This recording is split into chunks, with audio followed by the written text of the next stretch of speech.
Good morning. If you saw that title, The Circularity Illusion, you weren't too confused. One person asked me if we're going to have magicians up here, and I guarantee some of these panelists you will conclude are magicians at what they do. But you'll hopefully by the end have a pretty good idea of some terms that are being used in this field, things like waste intelligence, or applied versus generalized AI as it relates to this subject, or the broader terms of circular economy, industrial ecology, difference between different types of waste flows. That's one thing we'll be covering. The role of the consumer, we want to come back to that towards the end. And maybe a new perspective on the term like a virgin.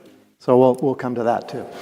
Okay, so to get started, let me begin with you, Haley. If I could ask you to just, Haley Lowry is the head of sustainability at Dow, and I'll just ask you to say a word or two about, first of all, what it is that you spend your time doing mostly, and also maybe, if you could, sort of how you got here, how you got into this kind of work. Thanks. Sure. So thanks so much for coming today. I really look forward to a good discussion, and get your questions ready because we want to make this a dialogue.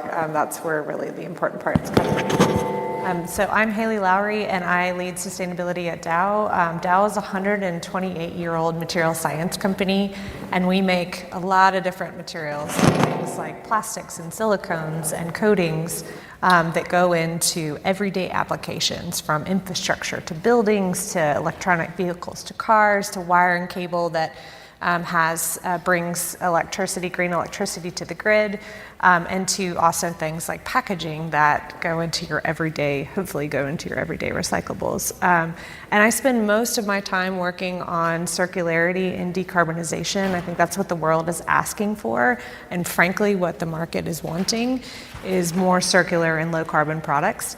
And so really excited to be here today. Great, thanks.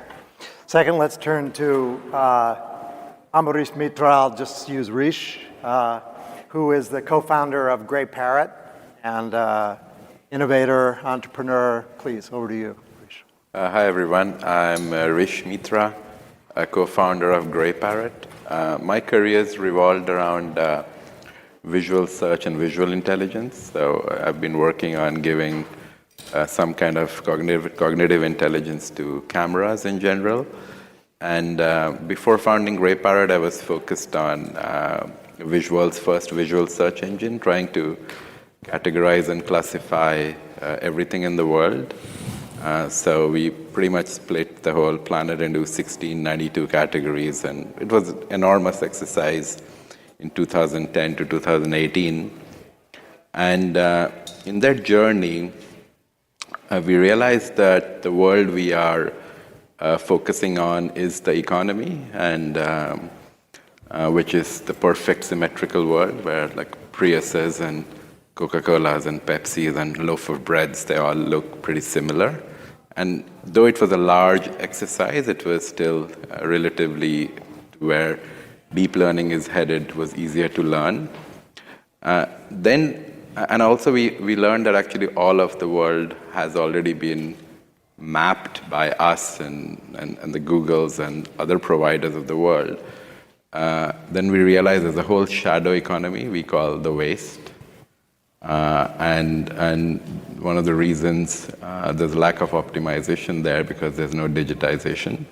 So we started Grey Parrot with the mission that we want to digitize the whole waste value chain and understand it from a camera point of view, and then see if there's an opportunity to improve it. So Grey Parrot is a waste intelligence company, and we'll talk more about it. Great, we'll look forward to hearing more about that.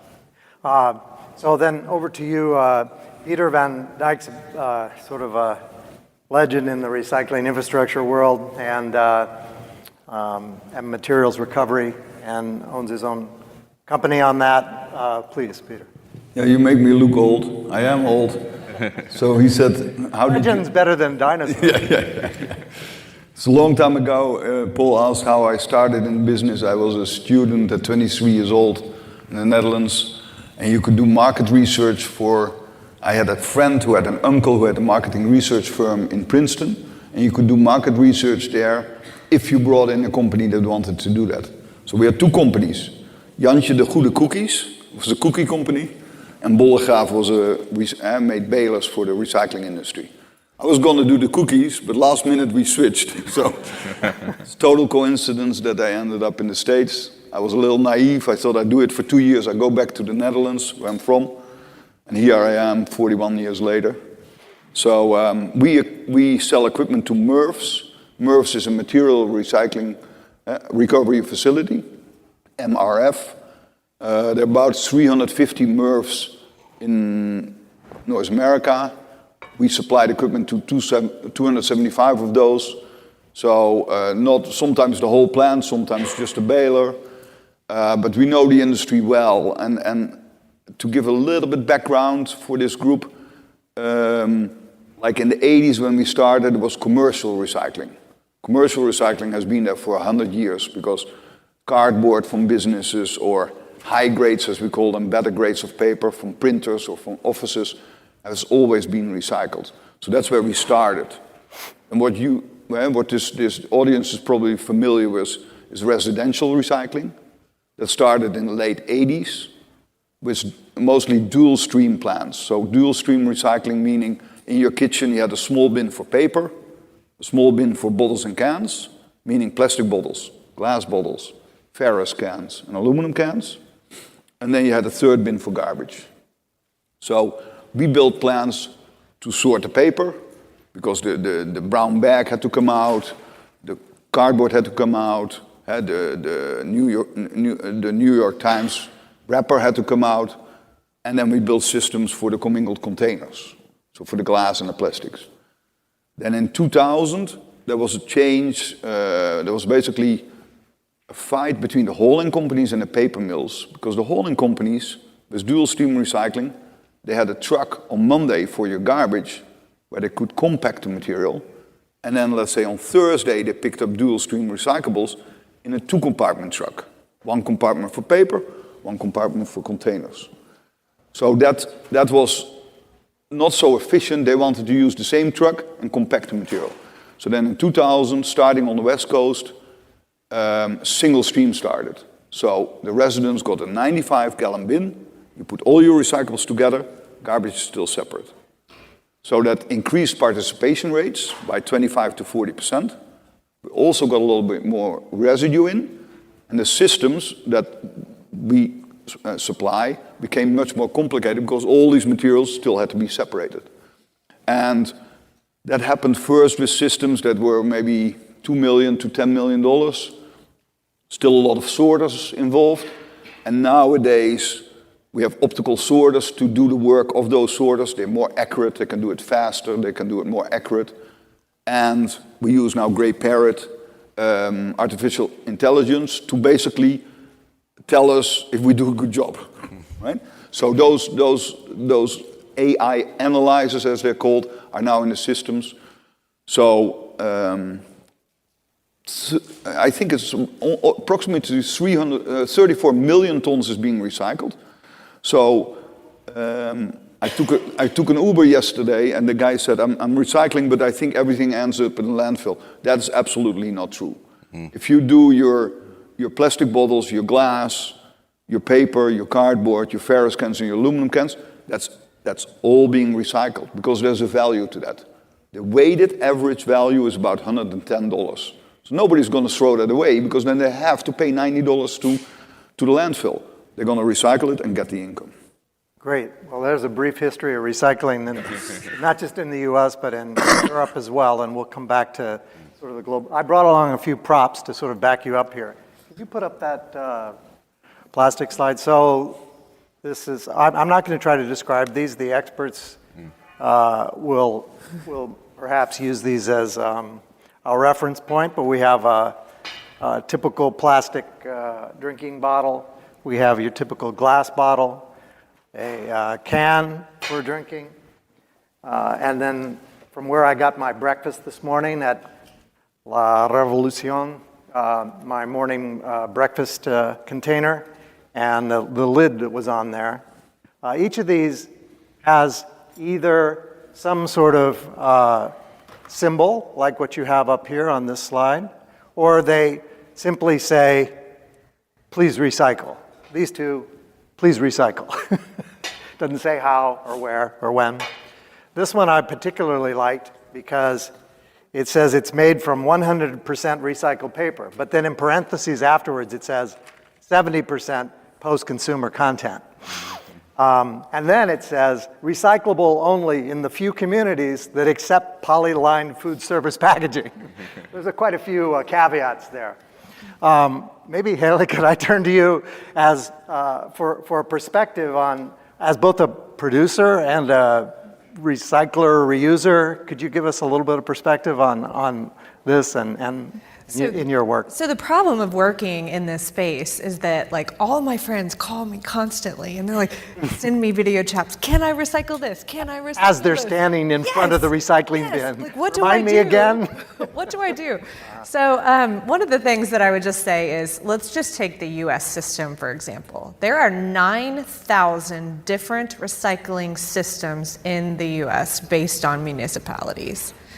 Our labels, the chasing arrows with the numbers that indicate what type of material that is, were developed back in the 80s. The infrastructure developed a long time ago as well.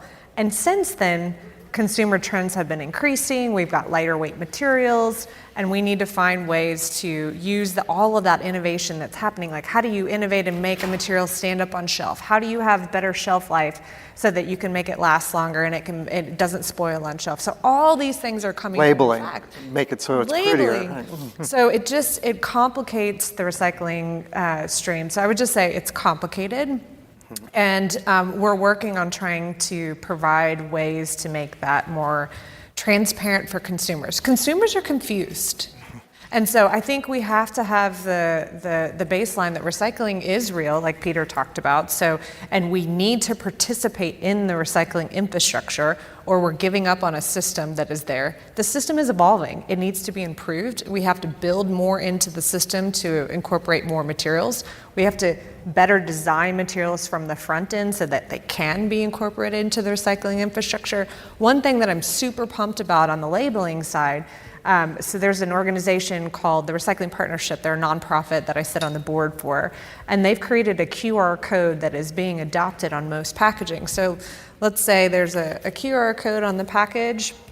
You can scan it, and it attaches your GPS to a national recycling database, and it tells you, can this actually be recycled? Not technically, actually be recycled in the community that you are in today.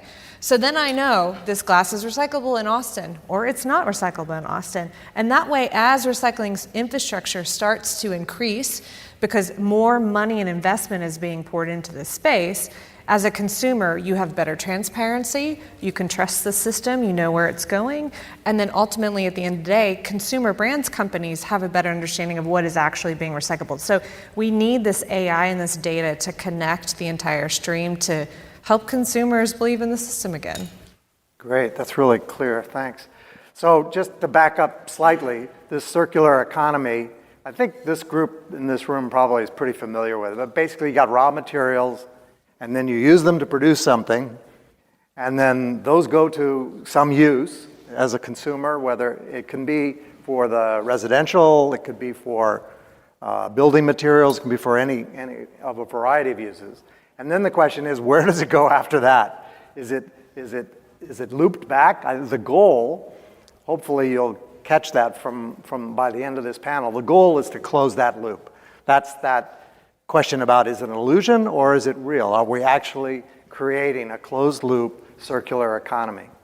And David, maybe just let me quickly add, because to make the circular system work, you need a few components. Mm-hmm. You have to have access to recycling. Over half of the U.S. doesn't even have access today. That's a huge problem. Mm-hmm. You have to have collection. So you got to have a blue bin, first of all, and then you have to have collection for that. Then it needs to go to a MRF, which Peter talked about, and that's where it ultimately is collected and sorted. And then usually it goes to a recycling facility, and there can be tons of different recycling facilities. Mechanical recycling, where it's chopped up and washed and sorted and cleaned and put into a pellet, or chemical recycling, which takes it back to a liquid and you can feed that in. So a lot of innovation on that side. And then you have to have an end market. If you don't have a place for it to go to buy, that's not going to close the loop. So all of those factors have to be in place for the system to be really effective and economical. Great, thanks. So Rish, did you want to quickly add something? Or let's let Rish have the floor, because he's seeing it at that post-consumer stage, and there are enormous efficiencies. I think the previous panel used the term room for improvement. Yeah. So tell us a bit about the room for improvement and what you're seeing in terms of progress. I mean, in terms of scale, on a global level, 2 billion tons of waste humans produce every year, out of which around 550 million tons is recyclable. And on a global scale, almost 90% of that doesn't get recycled, which is an enormous opportunity. And I can come back to on the US level, maybe roughly 350 million tons of solid waste is created. And on an aggregate, if we just take paper, cardboard, bottles and plastic, and ferrous metals like aluminum and steel, maybe 32% gets recycled, and you can split it further. And there's very optimistic stories where 66% of paper, 65% cardboard, and metals around 60% gets recycled, and plastic forms under around 7 to 8%, moving towards 10%. The reason these numbers are important, just to show that it's very easy to simplify waste, and then it's very easy to also use a general phrase like plastic, because these are a lot of complex materials. We live in a complex society with complex supply chains, and things we consume are not as homogeneous as it used to be. And the infrastructure that is there, it's fairly mechanical in nature and also human intensive. And the sheer volume is so big and it's so ever growing that we realize that one of the reasons there is lack of increasing efficiency is there's no measurement. And everything is very perception and tonnage waste rather than understanding it on a unit economics. And by unit economics means like recognizing anything from a needle to a large part of an automobile and everything in between, like chocolate wrappers to bottles to huge levels of packaging, and also understanding them what they are on a material level. And if we have this granular level of understanding, we will know which parts are working very well and which parts have big opportunities of improvement. So sometimes the industry gets a lot of criticism because of lack of knowledge. I mean, all the people who are working in the industry, they're having to deal a lot of chaos already. But now we believe that this is an area where almost AI was designed for, to organize this chaos into an understandable format and then streamline it down the line. So how does it work exactly? It's a camera, right? So this is, any given plants have various shape. You can have a horseshoe shape, S shape, it could be verticalized. But let's say 100% of the waste flow comes in and some goes up into the residue line, which most of them will end up in landfill. You've got some pictures up here. And that kind of thing is rolling down the conveyor belt. And then ultimately you need a single stream product which would have some purpose beyond, there'll be a buyer for it or it'll be shipped somewhere for some usage. In that filtration process, there are a lot of inefficiencies. Let's say it depends, every plant is unique, and some have, say, 7 gates and some have 5 gates. And each one of those, if you put cameras and you analyze 100% of what's going in and coming out, a plant owner knows its efficiency, it's measuring, it's figuring out actually there's a huge economic opportunity. We can sometimes get a little bit emotional about it and talk about the planet, but you have to realize these are people who already care about it. That's why they have the business to start with. And it's a business, and we have to see of these things as material assets which has a financial value. So if you recover more, that means there's a dollar value improvement. And the higher the purity of the recovery, means it's homogeneous, consistent material, the percentage can improve significantly as a quality standard. So if something has a price of $90 to $120, a purer one will get $120 a ton. And this is improving your bottom line, Peter? It's holders to account, I would say. And it's improving the bottom lines of our customers. So what happens in the MRF is relatively straightforward, right? In a material recovery facility, 2/3 is paper. That used to be 40% news, 10% cardboard, 10% mixed paper. Today, it's 40% cardboard, because what we call the Amazon effect. Amazon effect. Right? Everybody orders everything online. I think the Amazon effect actually goes a bit further than that, but go. Yeah. And nobody reads a newspaper anymore. I still read 2 newspapers, my kids, right? I have them, give them a subscription on The Economist that at least they read something, right? But they don't read any newspaper anymore. So it's now 40% cardboard, 10% newspaper, 10% or 6% mixed paper. Then the other 1/3 is the containers. By weight, it's 17% glass. It's about 7-8% plastics, 3% ferrous, and 1% aluminum. I'm just talking about aluminum cans, ferrous cans. The plastics every MRF recycles are PET, number 1. Number 2, PE, so that's milk jugs or detergent bottles. And number 5. Why do they recycle them? Because they have value.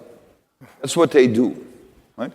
So, and they do that successfully. I mean, PET is $300 a ton, or $340 a ton. PP is $300 a ton. Natural PE, so that's milk jugs, is $2,000 a ton, right? Colored PE is something like around 300 also. So those things are not being thrown away. Right now in the MRFs, everything else goes to residue. It's a little bit, I'm talking about 90% of the MRFs. What is changing now, for example, we build now plants in Canada. They have extended producer responsibility, and they want the flexible packaging, the film, all to be recycled.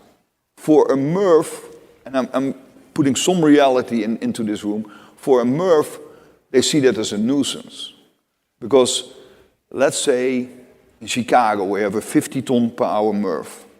We have 2% film coming in, so plastic bags, shopping bags. That is 2 million bags a day. But it's only 2% of the material coming in. So they try to get that out by hand. It's hard to get out, especially in the older MRFs. What happens is that partly, the stuff that we don't get out goes with the paper. So it goes in a paper bale.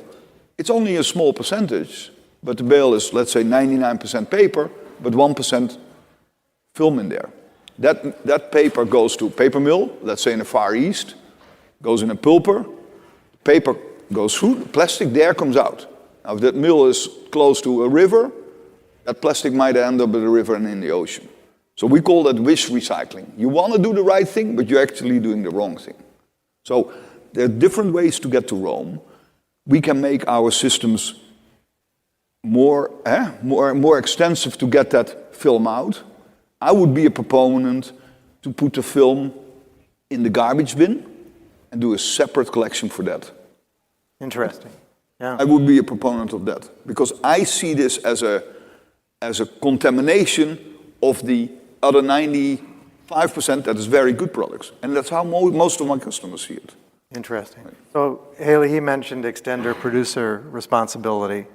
And that gets us into the policy realm. We're going to come back to the the knock-on effects of having that information that you're gathering. But can you there's also this global plastics treaty that's some in the audience may be aware of. Do you see regulation and policy, even in the next 4 years, even, as being important here? Yeah, so let me take a step back because I think it's really important to understand like what the entire value chain is doing. And so over the past, I would say since China Green Sword happened in 2018, where countries now had to deal with their own waste, and it's a good thing if we're they talking stopped taking, maybe. China basically said we're not going to take waste from any other countries, and so every country then started to having to deal with their own waste. And if waste is a future resource, that's a good thing because we want to keep all of those materials in motion and reuse that material. We don't want to ship that material elsewhere. So that created a lot of companies. Ellen MacArthur Foundation is an incredible nonprofit that launches a report every year, and every company, a lot of brand owners talk about the amount of recycled content that they build back in their products and recyclability. And so you see this huge voluntary action of companies saying, we want more recycled content embedded in these products because, like Peter has mentioned, all of these materials are being lost to the landfill or to the environment, and we've got to stop that from happening. So I would just say that voluntary actions are no longer enough. We need regulatory support to help drive demand at a higher pace. So whether that's recycled content targets and mandates, or whether that is EPR. So EPR is extended producer responsibility. So the producer takes responsibility for the material post-consumer, life cycle. So through the entire life cycle. If it's 100% recycled, but 70% post-consumer, what does that mean? Yes, exactly. So this, first of all, this is really confusing. Yeah. But that would mean like 70% of it is made with post-consumer recycled materials. And the other 30%? And the other 30% is virgin. Well, if it's virgin, how is it 100% recycled? It's still, exactly. I don't know. That's really confusing. So just checking. Yeah. I told you you'd understand. Okay. Yeah, if it's confusing for us who even work in the industry, then I think we've got to work on that. So, I would just say like the world has also said enough.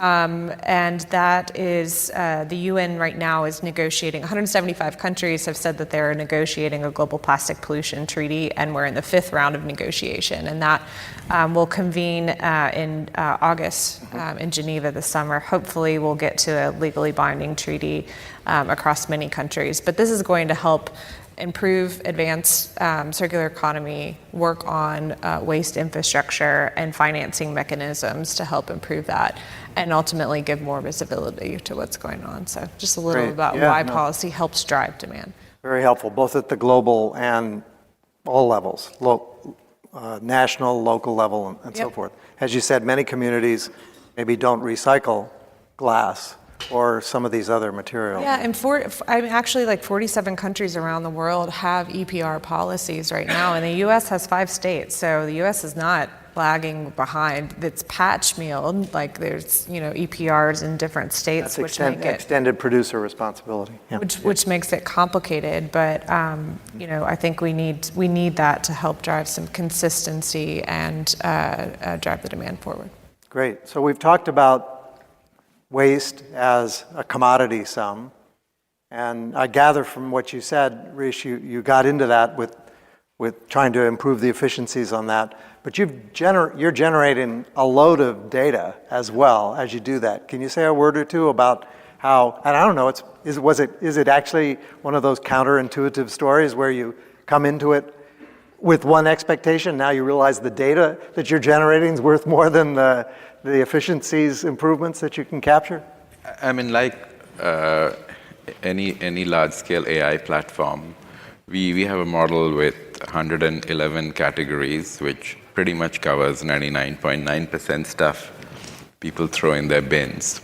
I'm talking about municipality solid waste, not talking about electronics or construction and demolition. The world of waste, if you look at it, total humanity is very large, and there are many other polluters. We're not talking about hazardous or chemical waste here. This is just building and household garbage to MRF or landfill story. In that perspective, we process billions of objects. Some plants have 800, 900,000 tons a day of materials. That's like a river flowing at 3 meters a second, sometimes with 10-inch depth. And these cameras, they are like 30 millisecond engines processing 100% of what's going on. And from a MRF's perspective, they need to know the materials granularly so that their recipe and their operations are working well, and they see dashboards which show green. And if things go red, means something is off. They could have materials that shouldn't be there. It could be even batteries and stuff and other things there. We won't go into the operational details. But at that very instance, when the camera is flashing, we also know where an exactly object is and what's the next threshold it'll go to. So Did you say 30 milliseconds? 30 milliseconds, yeah. That's Yeah. pretty fast. That's very fast, yeah. And remember, this is a blur. This is moving like this speed right now, in 2-meter wide bells. And then it can send signals to the next machine, what's coming, and that next machine could be a robotic arm and something else. So best way to make you understand that almost how, analogy-wise, there are full self-driving cars, where people are manufacturing cars with self-driving in it, like Tesla, and there is companies like Waymo, which can make any car into a self-driving car. Our role is a bit like that, where by putting a camera into this plant, we are aggregating and sharing intelligence to the rest of the mechanical infrastructure and making it smarter without having to spend a lot more additional capex, That's one point. And secondly, we can recognize material, we can recognize brands, we can recognize products on an SKU level, we can recognize by shapes. Like if I crush a can of Coke here and don't show you the Coca-Cola logo, and I'll just keep it here crushed, 99% of you will say it's a Coke can. It's called derived intelligence. You don't need to see something 100%.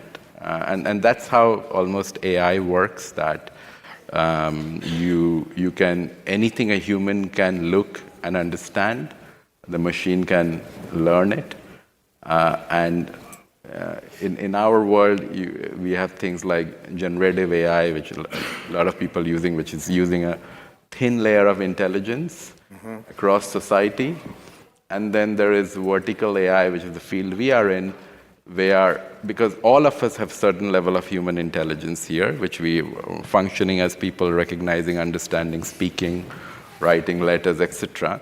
But some of us are absolute domain experts and PhDs in a topic, which requires deep education, a lot of experience. Then that's the role of vertical AI, where the role of almost a biochemist expert can be replicated, and that information is being applied to our industry, and there'll be many other industries they'll be doing that for. I see. Because it's a valuable product too, and the data that you're generating is also valuable, whether you're looking at the carbon footprint of the flow stream or whatever it might be. And it's endless. I mean, I still feel we're on a 6-year journey, and it's probably we've figured out ourselves what we have less than 20%, and it's a lot of data that comes through. We've not figured it all out what's in there. Well, that takes us into the final segment of this, which is really looking ahead. And you've queued that up well.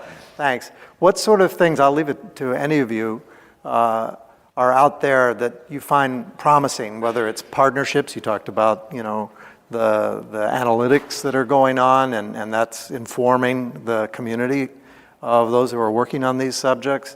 Then when I was at World Wildlife Fund, we had partnerships with a number of players throughout the whole circle, and those kinds of things are obviously important. Do you see some that are promising? Maybe we'll start with you. Yeah. So to extend on the AI capabilities in real life, we have now the Gray Parrot AI analyzers in our systems.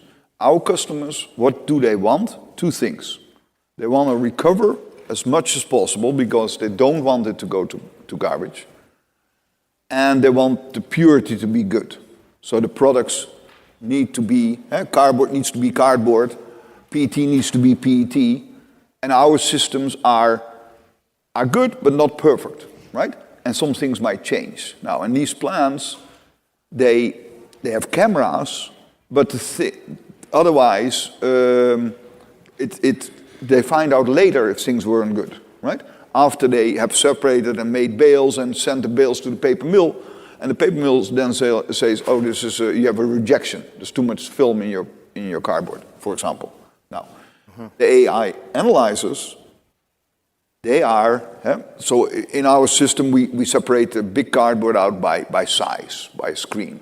Small cardboard goes by optical sorters. So we run the conveyors very fast, and they look at the material, similar to his analyzers, look at the material in the near-infrared spectrum, and the different materials have a different spectrum. PET has a different spectrum than aluminum, and a different spectrum than cardboard. So we know what is what, and we shoot it out with a valve block. Now, we can set those things very aggressive, because they want to get all the cardboard out.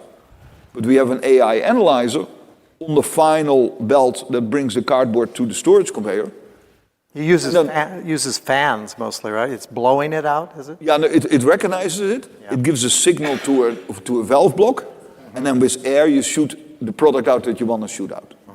But the AI analyzer tells us, hey, you have 4% film in your cardboard. Explain film again, because that's really become so Soft plastics. Soft plastics, like candy wrappers these days. Yeah. And sachets of various kinds, whether it's for a drink or instant. Salad bag. Yeah, salad bags. Yeah, right. Yeah.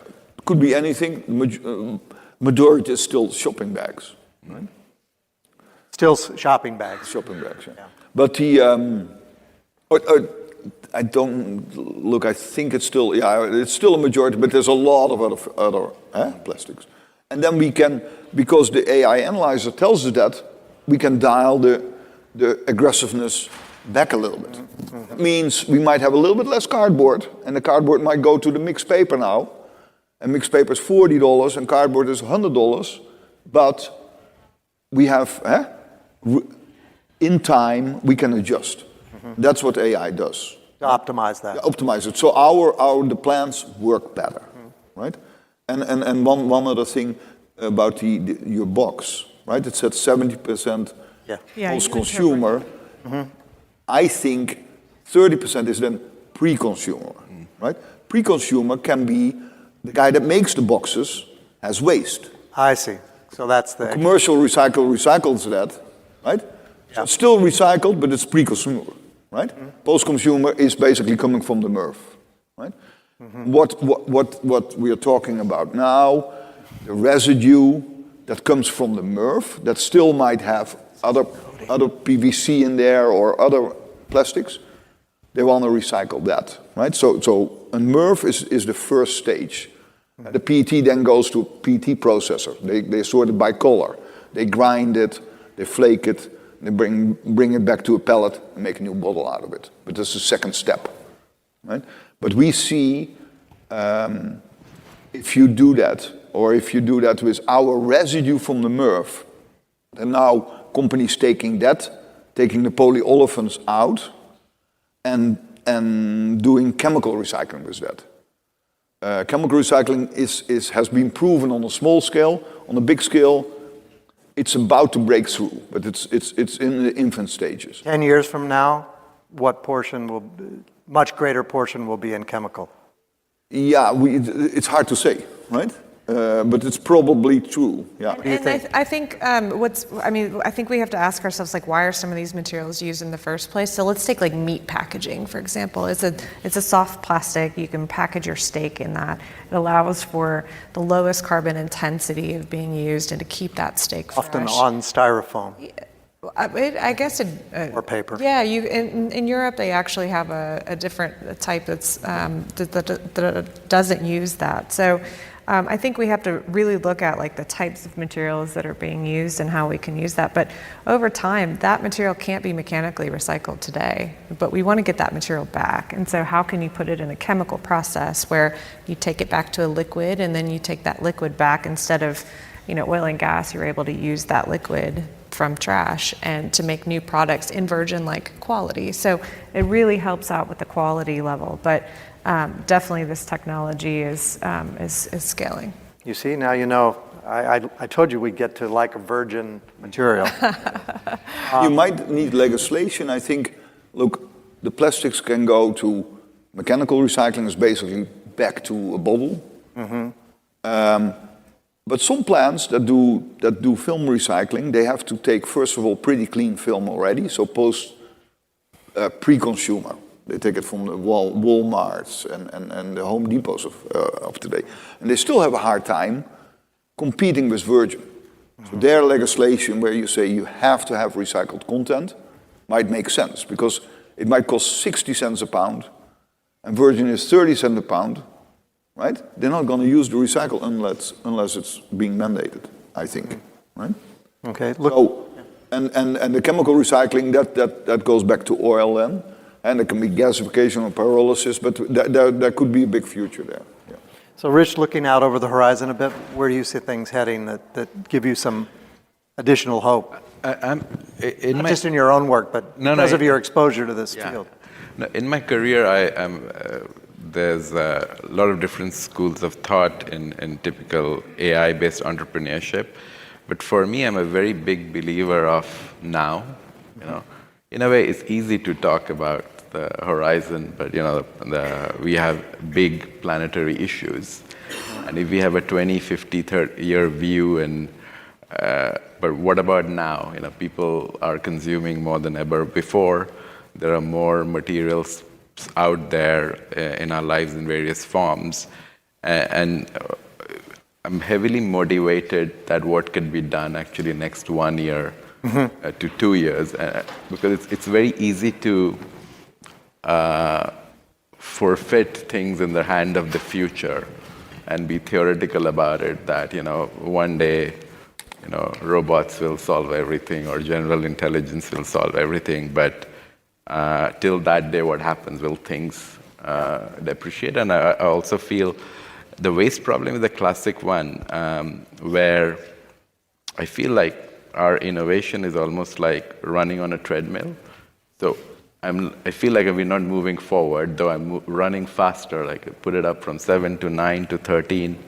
I think we're going to move because consumption is so ever increasing. It sounds like you're saying ultimately it can't be solved by technology. The consumer has to become a part of this. The technology can only do so much. Yeah.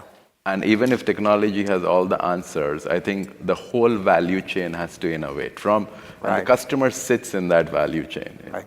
So it's like, will brands make more monomaterial products? And in the interest of the planet, simplicity, and not in an interest of advertising. And in fact, there's reports now that producers that make products more sustainable have 50 to 60% uplift in revenue by clearly communicating. I'm not talking about the infinite recycling logo, very strong packaging and really believing it rather than... As a part of their brand. Yeah, part of the brand.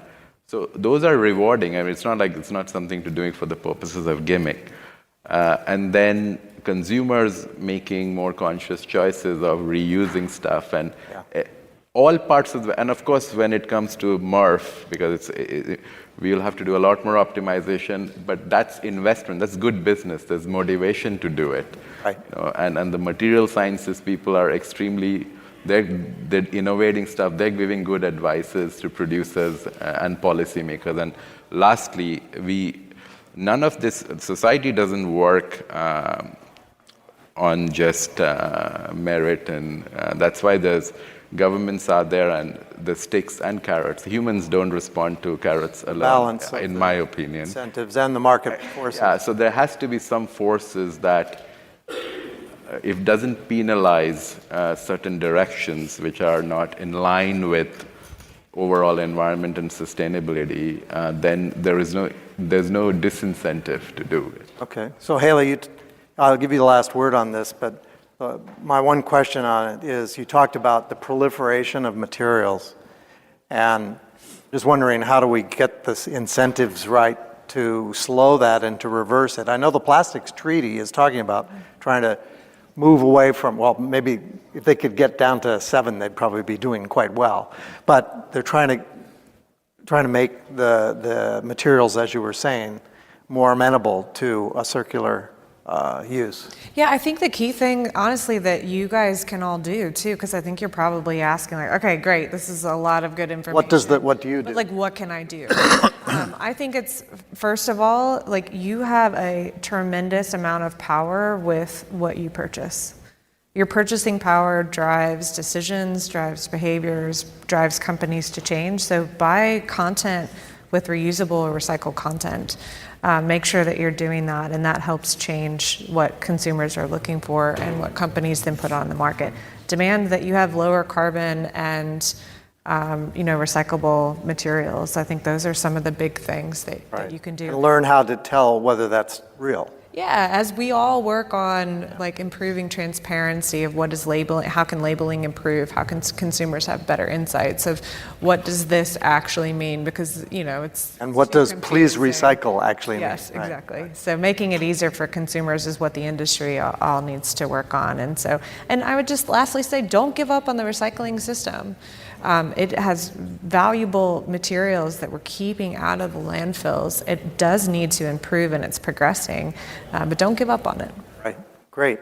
Well, I wanted to leave time for some questions, and I hope you have those stored up. So please, there's a mic in there, and take advantage of having our magicians up here ask them their questions. Great. Is that working? Yeah, thank you.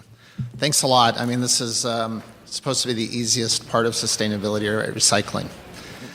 We've been told it since the 70s by large oil companies to continue using petroleum-based materials. I have kind of two questions, and thanks for the correction on pre-consumer or post-industrial, right, which is likely what that container is made out of. On your polypropylene 5, my understanding is straws and other flexible materials, which we touched on today, actually can get caught up in the gearing of mechanical recyclers and is often not taken or loaded off. There's also issues around the size of materials, right? Less 2x2x2, et cetera. So that's another barrier that we face.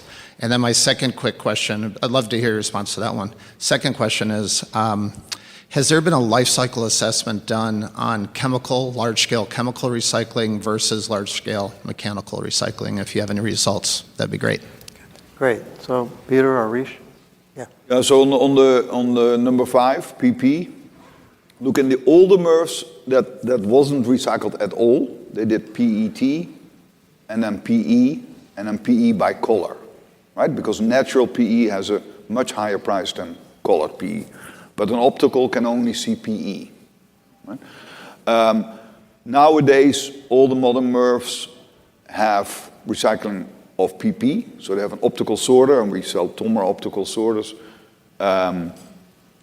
They sort the PP out, right? Or we do retrofits in all the MRFs to get the PP out. Your question about, let's say, a Keurig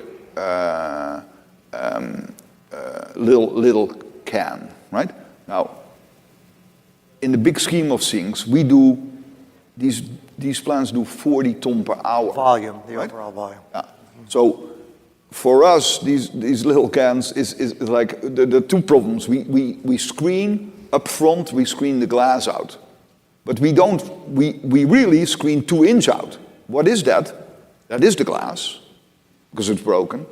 But it's also a lot of paper, right? Because people have shredders in their home. And some of these small coffee cups will fall through there, right? So they don't never make it to the PP optical because they're too small. Right? So, to sell the glass, we have to clean that up, because if the paper is in the glass, it's garbage. So it's minus 90. So we have a $1 million system with zigzag sifters that get the paper from the glass so that we have clean glass. The clean glass is still a negative value, but it's now minus 20, let's say, including transportation. And it's not minus 90 as residue, because it's being reused, right? So, and our customers, they rather pay $20 than pay $90. So they will spend $1 million to make that glass really clean. But to come back to your PP question, look, if I look at the PP bin, it's mostly yogurt cup, whatever. So the small items are straws, etc. It's hard to get those because they are so thin. Really, they end up in the residue. Right? And as a percentage, it's 0.0001% of the material. Right? So nobody cares about it. Okay. Yeah, it's politically wrong to say that, but that's reality. I'm like... If ever you get a chance to go to one of these facilities, I recommend it. It's mind-blowing. Please. And on the mechanical, LCA. Oh, yeah, the so second on one. mechanical recycling is always going to be the lowest LCA that you could possibly have. Whatever can be mechanical recycle it that way. Chemical recycling, there's tons of ranges. There's, gasification and pyrolysis and methanolysis and tons of different types, and each one has a different carbon intensity. They are higher than mechanical recycling today, but as economies of scale are working to increase, companies like ours have invested in carbon neutrality goals, and we're trying to make sure we can get those carbon intensities down, whether you use carbon sequestration, whether you use hydrogen. So lots of different innovation going around that space, but it's not where it needs to be today. So whatever can mechanical, go that route, and then advanced recycling is to get the rest out of landfills. Stay tuned. And incinerated. Yeah. And sometimes it goes as feedstock from mechanical to chemical recycling. Yeah. Like rejects. Okay, great. We've got quite a few questions. Please, go ahead. Yeah, reduce, reuse is better, and the diversion is the path. Quick question for Ambalaj. Do you save all those images? Is this like terabytes of data being generated every day, or is that just like it's giving the information there to there, and then you don't need it anymore? We need it for audit purposes. So all the MRFs have a compliance, and remember we already operate in 20 plus countries. And in US alone, state by regulations is so complex. But again, in Italy. So in UK, what is a contaminant? In Italy, it's not a contaminant. So every country has different regulations. And all these MRFs have to report between 1 to 5% of materials that come through as environment auditing purposes, which is a very expensive process. Like costs them on an average like $5,000 for 4 tons, which because of AI is now becoming like $6 because everything's being auditable. We have to store them at least for 6 months. Okay. Yeah, Got and it. then because Okay, that's cool. Bigger Yeah. question. You talked about buying recycled content. Often when people are recycling, they blend things. They take some plastic and add some biomaterial.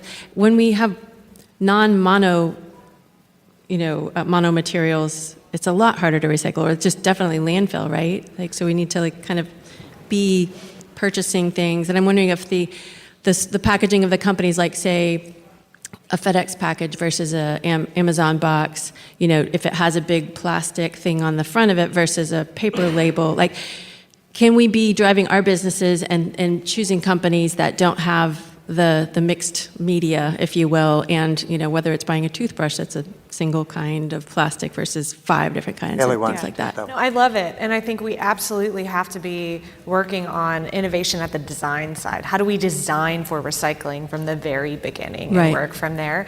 And the more complex that you make it, the harder it is for the recycling stream. So that would be one thing that I would encourage you to just think of, have the company set targets and goals that they want to have a certain amount of recyclable or recycled content embedded in there. So. Great. Cool. Thanks Thank for the you. question. I can add to that. A lot of companies do the right thing. So we have a test center in Norwalk, Connecticut, and it was really meant for our customers that do a retrofit and they wanted to see if it worked with their material.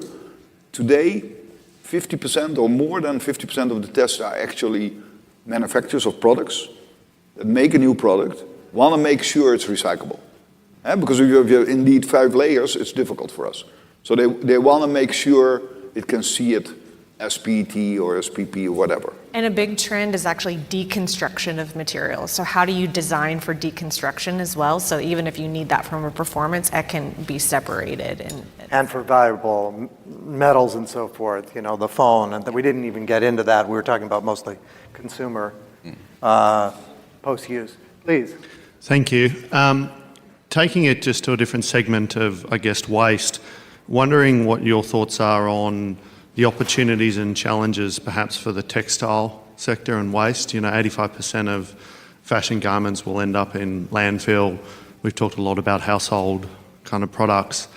Yeah, just interested in the panel's views of the now, not the 5-10 years, but what's the now opportunity and challenges? I'll give you a really realistic answer on this, okay? And generally, I'll prefer to. It's a difficult problem, okay? It's like... Fast fashion in general? Yeah. It's like, I don't know, it's like fast fashion fabric is like blood, and there's a lot of components to it, and to separate them is very expensive. And the buyer is not willing to pay the price, okay? So the unit economics is not working versus the cost of doing it. So we looked at all of it, different categories, textile, C&D, and we focused on MSW today. And it's not like it's not enough, but I have peers in the industry who are solely focused on it, and they have cracked the solution, but they're not getting a product market fit. So there is everybody talks about wanting to do it, but no one's willing to write a check for it. So at this point, that's why I feel, I don't know the US companies, but I live in London. In UK, we have like Vinted and it's like huge e-commerce players. And so far, reselling it and sharing it is almost a way better outcome at this point than having to throw them in the bin, because most of them end up in landfill. I don't know if you sat in on the previous session, but basically came to the same conclusion, that put it back on the consumer and on the economics of it, which then means interrupting that flow of fast fashion. Yeah. We do see it as a growth area. Okay. That's encouraging that the materials management folks see it as a growth area. That's the start of a market response. Yeah, there's some plans going up just for textiles now. Yeah, good. Please. Yeah, I think on the macro level, I'm really concerned about reducing consumption in the first place. Yeah. And in a capitalist society, that's not going to happen. Millions of dollars going into marketing, meaning we're going to continue to probably buy the cheap fast fashion unless there's more policy change.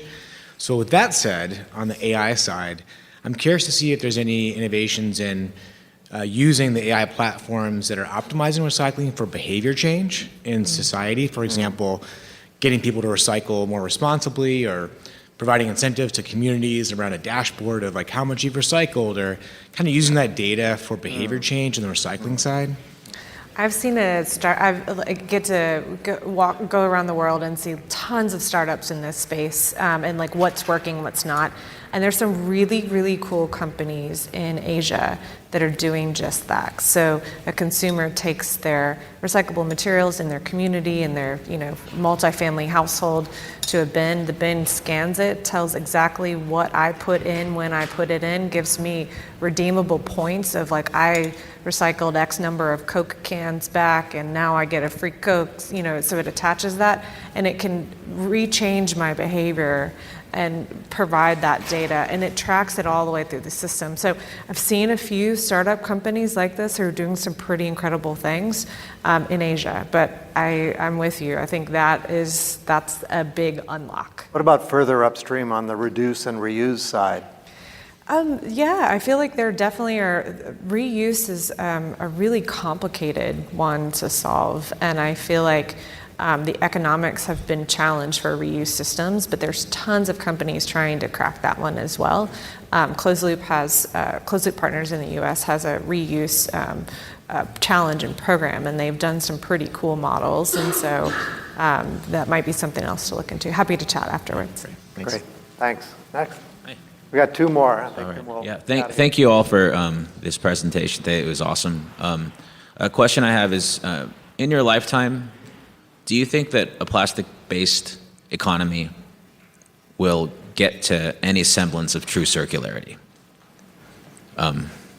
and why? That's my dream. I've devoted my entire career to trying to find ways to solve this crisis, and I do think we've got to figure out, like, plastics, the reason that they're used in the first place is because they're often the lowest carbon footprint and incredibly valuable material, but we've got to find a way to reuse what's in motion and get the system to be upgraded, and so it's extremely challenging. I'm hopeful with the UN's negotiation that will help be a catalyst to drive change, just like with the Paris Accord and climate change. So I'm hopeful. I'm betting my career on it. Cool. Yeah, well, there's a challenge with some of the petrostates on that one, so There we'll have is. to see where that goes. Yes, and our final question, please. Hi, I'm Endel, an undergrad student, and I'm working on reducing food waste in universities. And I'm curious, like, from your perspectives, what technologies or solutions that you see can be implemented in this area, and also what sort of got you or drived you to where you are now? That's like two different Sure. questions. Why don't you start? Why don't we use this? I'm sorry, they're giving me the end signal. They'll be up here afterwards. You're welcome to come up after. Why don't we just use this as one last... That's a very good question, because that is basically 25% of what still goes to the landfill is organics. And several states have banned that now. So we go a little bit with our company where the market is going. So we saw this coming. So we represent a company now, Smecon.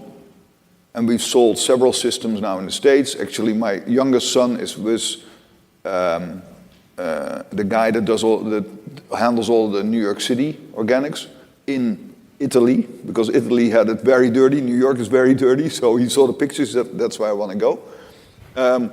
So basically, what happens? We take the organics. It comes all in bags, right?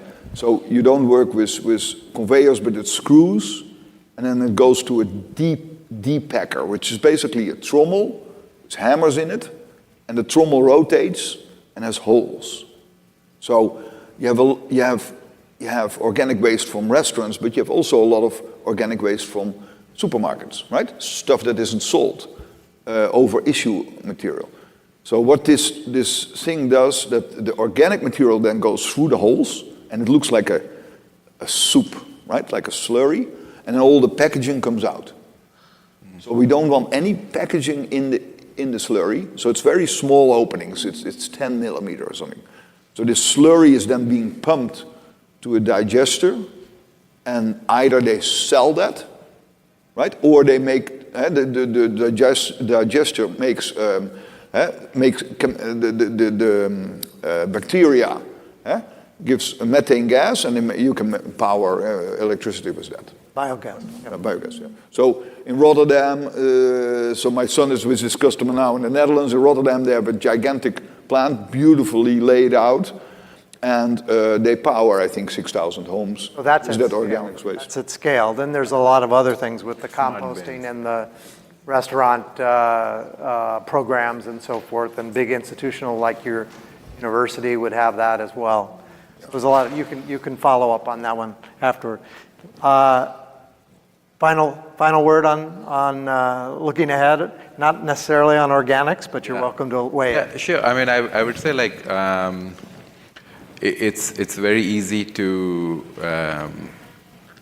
say that we should just improve, but I think we need to make decisions based on data. You know, like even like in the current administration, plastic straws were encouraged, but the statistical evidence is actually on some levels. The plastic straws, even the most of straws end up in landfill, but they recycle better than paper straws. That's actual information based on real evidence. So sometimes we hold views based on perceptions and emotions rather than underlying data, and I feel the triage of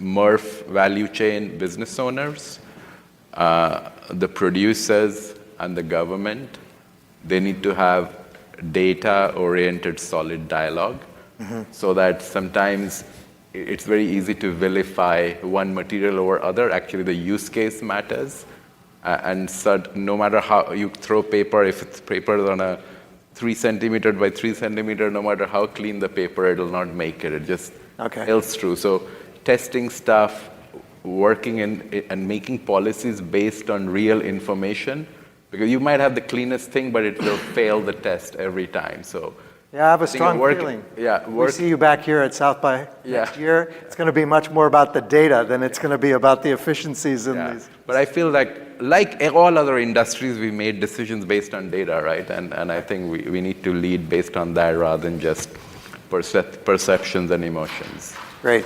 Ellie?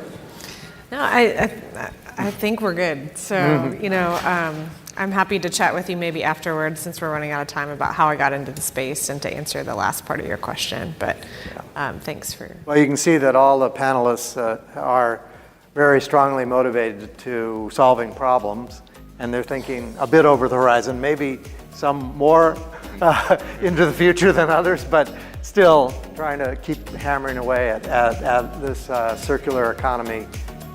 It's not really an illusion, but it is a bit of a conundrum. And hopefully within our lifetimes, your lifetimes, we'll see that loop much better closed. And you've heard a little bit about the different pieces of that picture. And thanks very much for your questions, and please join me in thanking our panel.